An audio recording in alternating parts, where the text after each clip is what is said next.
ایھا الذین آمنوا اذکروا اللہ ذکرا کثیرا، اے ایمان والو اللہ کا ذکر کرو خوب کثرت سے۔ آپ نے پچھلے رکوع میں پڑھا ہے کہ اللہ نے نیک اعمال کرنے والوں میں جن نیکیوں کا اللہ نے تذکرہ کیا ان میں کثرت سے ذکر بھی ہے، اور ذکر اللہ کی کثرت حقیقت میں آپ کے دل میں اللہ کی محبت پیدا کرتی ہے، اور جب محبت ہوگی تو شریعت کے سارے احکام پر عمل کرنا آسان ہوگا۔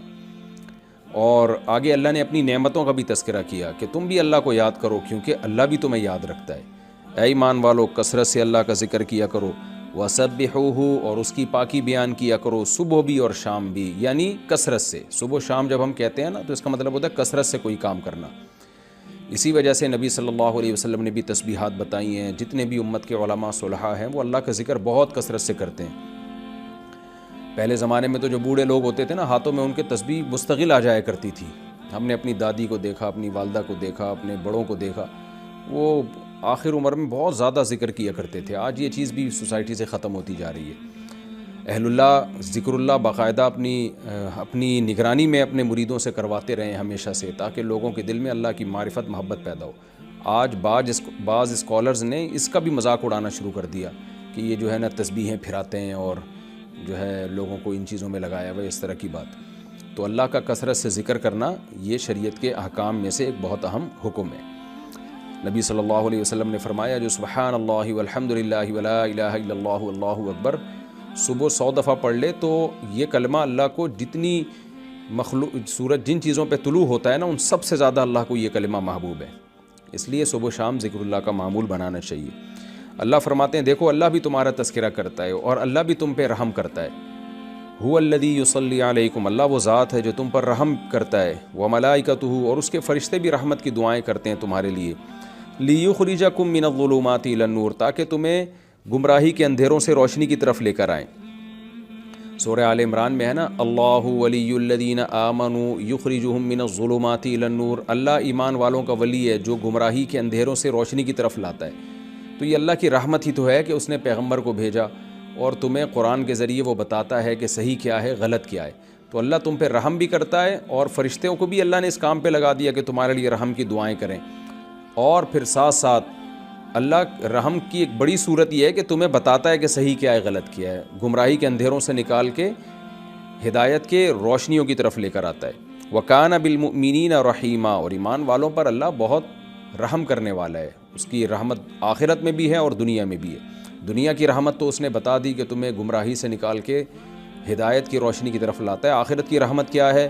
تحیتہم یوم یلقونہ سلام، جس دن یہ لوگ اللہ سے ملاقات کریں گے تو ملاقات کا کلمہ سلام ہوگا، اللہ کی طرف سے ان پر سلامتی ہوگی، جیسے کہ سورہ یاسین میں ہے سلام قولا من رب الرحیم۔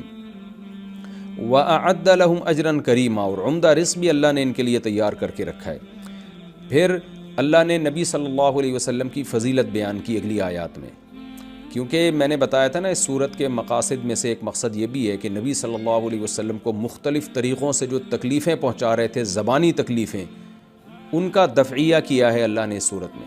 تو اللہ بتاتے ہیں کہ اے نبی ہم نے آپ کو اتنا اونچا مقام دیا ہے تو آپ ان لوگوں کی تکلیفوں کو اگنور کریں، نظر انداز کریں۔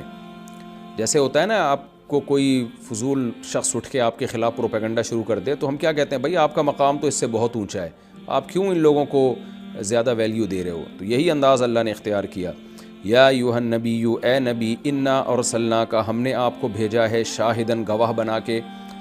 یہ مضمون قرآن میں کئی جگہ آیا ہے کہ خود نبی سے اللہ گواہی لیں گے اور نبی گواہی دیں گے کہ میں نے اپنا پیغام لوگوں تک پہنچایا ہے۔ حالانکہ آپ کو پتہ ہے جو دعویٰ کرتا ہے اس کی گواہی معتبر نہیں ہوتی، قانون یہی ہے، لیکن اللہ نے اپنے پیغمبروں کو اتنا اونچا مقام دیا ہے کہ خود ان کی گواہی کا بھی اعتبار کیا جائے گا۔ امت بھی گواہی دے گی لیکن خود پیغمبروں کی زبان کا بھی اعتبار کیا جائے گا، جیسے کہ سورت کے شروع میں تھا نا لیسأل الصادقین عن صدقہم، کہ ہم نے پیغمبروں سے معاہدہ لیا کہ تم اللہ کا پیغام لوگوں تک پہنچاؤ گے، پھر اللہ قیامت میں ان کے سچ کے بارے میں ان سے پوچھے گا، تو اللہ نے پہلے ہی بتا دیا کہ یہ سچ بولیں گے۔ یہ ایک بڑی فضیلت ہے۔ یہ انا ارسلناک شاہدا ومبشرا، ہم نے آپ کو خوشخبری دینے والا بنایا، ونذیرا اور ڈرانے والا بنایا، وداعیا الی اللہ اور اللہ کی طرف دعوت دینے والا ہم نے آپ کو بنایا۔ دنیا میں اس سے زیادہ فضیلت کا کوئی کام ہو نہیں سکتا۔ ہر شخص کسی نہ کسی کام میں لگا ہوا ہے، لیکن سب سے بڑا کام ہے اللہ کی طرف لوگوں کو دعوت دینا۔ بِإِذْنِهِ اللہ کے حکم سے، وَسِرَاجًا مُنِيرًا اور روشن چراغ بنا دیے. جیسے اندھیروں میں کوئی چراغ ہو نا، تو جو اندھیروں میں ڈگمگا رہا ہو اس کی نظر میں چراغ کی کتنی ویلیو ہے. تو یہ دنیا بھی اندھیروں میں ہے. ان کو آپ دیکھیں ہومو سیکشولیٹی میں لگ گئے، زنا میں لگ گئے، ماں باپ کو اولڈ ہاؤس میں جمع کرانے میں لگ گئے، خودکشیوں میں لگ گئے. صحیح غلط کا پتہ ہی نہیں چل رہا کہ صحیح کیا ہے غلط کیا ہے، کس کی عبادت کرنی ہے. کوئی شرک میں لگ گیا، پتھروں کے بنائے ہوئے بتوں کو پوجنا شروع کر دیا کسی نے. تو انسان جو ہے عقل پوری طرح رہنمائی نہیں کرتی اگر وہ وحی کی تعلیمات کی روشنی میں نہ چلے. تو اللہ کہتے ہیں ہم نے روشن چراغ بنا دیا، تمہیں محمد صلی اللہ علیہ وسلم کے علاوہ کہیں سے بھی راستہ مل نہیں سکتا. تو اتنی بڑی فضیلت ہے اے نبی آپ کی، یہ اللہ بیان کر رہے ہیں یہاں پہ. وبشر المؤمنین، اور آپ مومنین کو بھی خوشخبری سنا دیں، بان لہم من اللہ فضلا کبیرا، کہ اللہ کی طرف سے ان کے لیے بہت بڑا فضل ہے. ولا تطع الکافرین والمنافقین، جب آپ کی اتنی فضیلت ہے تو آپ کافر اور منافقین کی باتیں نہ مانیں. کافر کی باتیں نہ ماننے کا مطلب تو واضح ہے کہ کافر آپ کو کہہ رہے کہ اسلام کی تبلیغ چھوڑ دیں، لیکن منافقین زبان سے نہیں کہتے تھے کہ آپ اسلام کی تبلیغ چھوڑ دیں، کیونکہ زبان سے تو وہ اپنے آپ کو یہی کہتے تھے ہم مسلمان ہیں. تو یہاں منافقین کی اطاعت نہ کرنے کا مطلب یہ ہے کہ آپ ان کی منشا کو فالو نہ کریں. منافقین چاہتے ہیں آپ کو تکلیفیں دیں تاکہ آپ اسی میں الجھ کے رہ جائیں اور دعوت اور تبلیغ کے کام کو چھوڑ دیں. تو اگر آپ نے چھوڑ دیا تو یہ تو منافقین کی چاہت پر عمل ہو جائے گا، تو وہ چاہتے ہی یہی ہیں. تو آپ ان کے پروپیگنڈے کو سے متاثر نہ ہوں. آگے فرمایا وَدَعْ أَذَاهُمْ، ان کی تکلیفوں کو ان پہ چھوڑ دیں، آپ اپنے کام میں لگے رہیں، اس سے متاثر نہ ہو، کیونکہ وہ چاہتے ہیں کہ آپ تکلیف میں جائیں اور تکلیف کی وجہ سے آپ اس کام میں پیچھے ہو جائیں دعوت کے کام میں. تو آپ نے منافقین کی بات نہیں ماننی. کیا مطلب؟ ان کی چاہت کو پورا نہیں کرنا.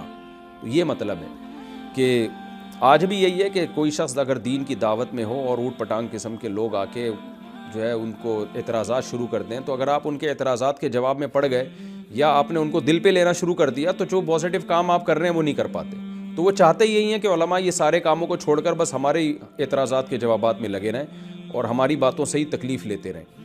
تو وہ جو چاہتے ہیں نا، تو اگر آپ نے تکلیف لینا شروع کر دی تو ان کی چاہت پر عمل ہو جائے گا. وہ یہی چاہتے ہیں کہ آپ کو اس سے تکلیف ہو.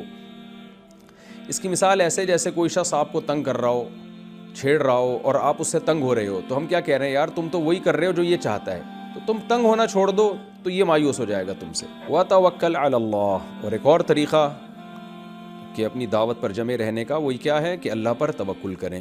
وَكَفَى بِاللَّهِ وَكِيلًا، اللہ بہترین کارساز ہے، وہ ان منافقین کے پروپیگنڈے کو پنپنے نہیں دے گا.